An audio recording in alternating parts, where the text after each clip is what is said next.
Chapter रहेगा एक, दो ध्रुवीयता का अंत, 12th क्लास चैप्टर 1। तो सोवियत संघ प्रणाली क्या थी, इसके हम विशेषताएं और दोष के बारे में देखेंगे। तो सबसे पहले यहाँ पे हमें ये देखना है कि दो ध्रुवीयता का अंत, यानी कि दो ध्रुवीयता क्या थी। आपको पता है ये जो शीत युद्ध चल रहा था, शीत युद्ध कब से कब चला था, 1945 से 1991 तक, ठीक है, 1945 से 1991 तक। तो यहाँ पे क्या चला था, शीत युद्ध। शीत युद्ध, शीत युद्ध का क्या मतलब कि हथियारों का होड़, किसी तरह का कोई खून खराबा नहीं था, यहाँ पे कोई रक्त रंजित युद्ध नहीं था। ये दो देशों के बीच में जो था हथियारों का होड़ था। किन देशों के बीच में, एक तो अमेरिका और दूसरा जो था सोवियत संघ, ठीक है, सोवियत संघ, जिसको क्या बोलते थे, समाजवादी सोवियत गणराज्य, USSR, समाजवादी सोवियत गणराज्य बोलते थे। तो इन दोनों के बीच में क्या था, शीत युद्ध चल रहा था। शीत युद्ध क्यों चल रहा था, क्योंकि यहाँ पे क्या था कि 1961 में क्या था यहाँ पे कि जो बर्लिन था, बर्लिन को क्या बोला जाता है, बर्लिन की जो दीवार थी, बर्लिन की दीवार को शीत युद्ध का मुख्य कारण माना जाता है। ये कहा जाता है कि जो शीत युद्ध हुआ था उसका मुख्य कारण क्या था, ये बर्लिन की दीवार थी। क्योंकि बर्लिन जो बना था वो कहाँ बनी थी, जर्मनी में बनी थी। और जर्मनी उस समय दो भागों में बटा हुआ था, क्योंकि बर्लिन की दीवार क्या थी, पूरा मान लीजिए कि जर्मनी है, तो जर्मनी को दो हिस्सों में बांटता था। एक बांटता था पूर्वी जर्मनी और दूसरा बांटता था पश्चिमी जर्मनी। तो जैसे कि हम अगर बात करें कि जर्मनी को दो भागों में बांटता था, एक ये जो था ये पूर्वी जर्मनी, और जो दूसरा हिस्सा था वो था पश्चिमी जर्मनी। तो जो पूर्वी जर्मनी था ये किसका फेवर करता था, किसके साथ रहता था, ये रहता था यूएसएसआर के साथ, जो पूंजीवादी देश था, जो साम्यवादी देश था। और किस गुट में रहता था ये रहता था, जो इसका गुट था वो रहता था वार्सा पैक्ट,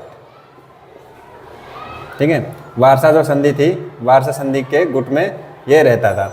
और जो पश्चिमी जर्मनी था ये किसके साथ था, ये था अमेरिका के साथ। और इसकी जो ये किस अर्थव्यवस्था को फॉलो करता था, पूंजीवादी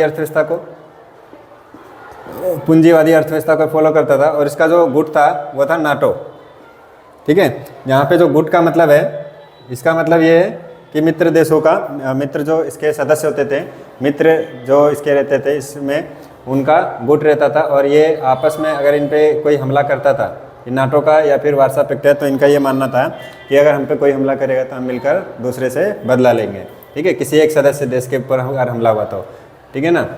तो नाटो और जो वार्सा पैक्ट था ये, तो पश्चिमी जर्मनी और पूर्वी जर्मनी का यहाँ पे क्या था, दो भागों में बटा हुआ था। किसके कारण, बर्लिन की दीवार के कारण। और यही जो बर्लिन थी ये 1989 में 1989 में यहाँ पे क्या हुआ, इसको गिरा दिया गया, ठीक है। जो बर्लिन की दीवार थी, किसको गिरा दिया, बर्लिन की जो दीवार थी, दीवार को गिरा दिया गया। और गिराने के कारण क्या हुआ कि यहाँ पे जो दो ध्रुवीयता का अंत था, ठीक है, दो ध्रुवीयता जो थी, ठीक है, या तो हम बात कर ले द्विध्रुवीयता,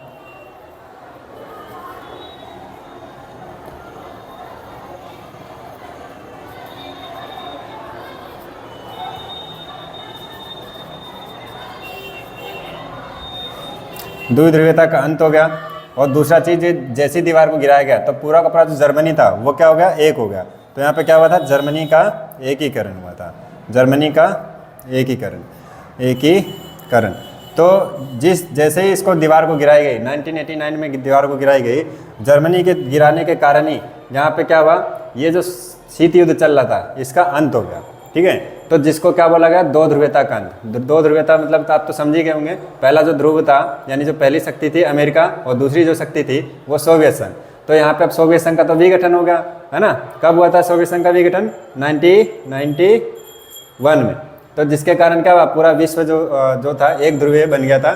तो यही बोला गया है दो ध्रुवीयता का अंत, ठीक है ना।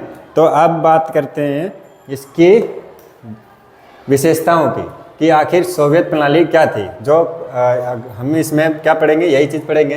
पहला चीज़ कि सोवियत प्रणाली क्या थी, ठीक है, इसके जो विघटन था वो किस तरह से हुआ, और यहाँ पे शॉक थेरेपी वगैरह अपनाई गई थी इसके अर्थव्यवस्था को संभालने के लिए।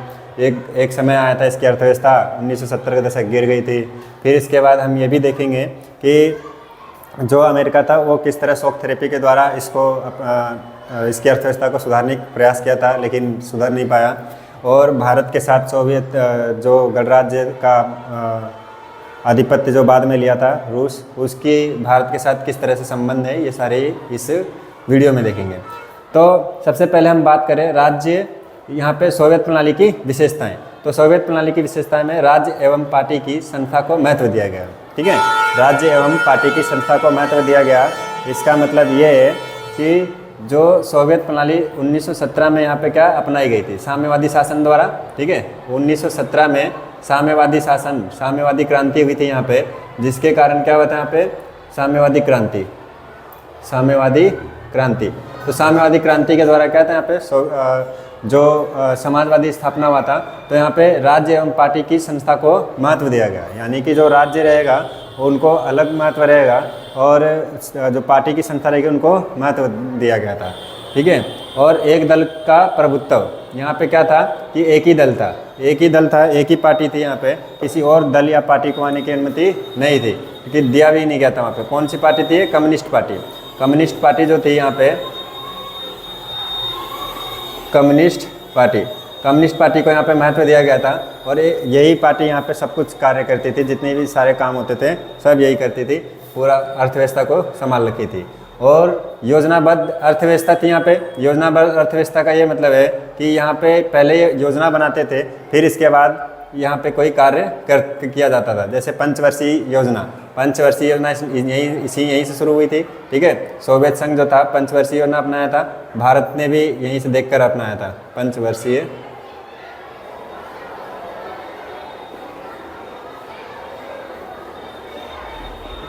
प्रणाली व विकसित संचार प्रणाली व परिवहन प्रणाली। इसकी बात करें तो यहाँ पे संचार के माध्यम से व परिवहन के माध्यम से पूरा जो सोवियत संघ था वो क्या था, उसके एक से लेकर दूसरे क्षेत्र तक सारे के सारे जो क्षेत्र थे जुड़े हुए थे, क्योंकि परिवहन वहाँ पे क्या था, सही था, और संचार प्रणाली भी सही थी। विशाल ऊर्जा संसाधन, यहाँ पे कोयले का भंडार था, कोयला का क्या था, भंडार था, जिसके माध्यम से क्या था, संसाधन वगैरह काफ़ी अच्छे थे, विशाल ऊर्जा संसाधन थे। विकसित घरेलू उद्योग में क्या था यहाँ पे कि पिन से लेकर हवाई जहाज़ के पहिए तक सब कुछ यहाँ बनता था, ठीक है ना। पिन से लेकर हवाई जहाज़ के पहिए तक, या फिर हम कह लें कि कार वगैरह जो था, ये सब यहाँ चीज़ें बनती थी। भले ही जो इनकी गुणवत्ता थी पश्चिम के देशों की तरह नहीं थी, लेकिन यहाँ पे अच्छी थी।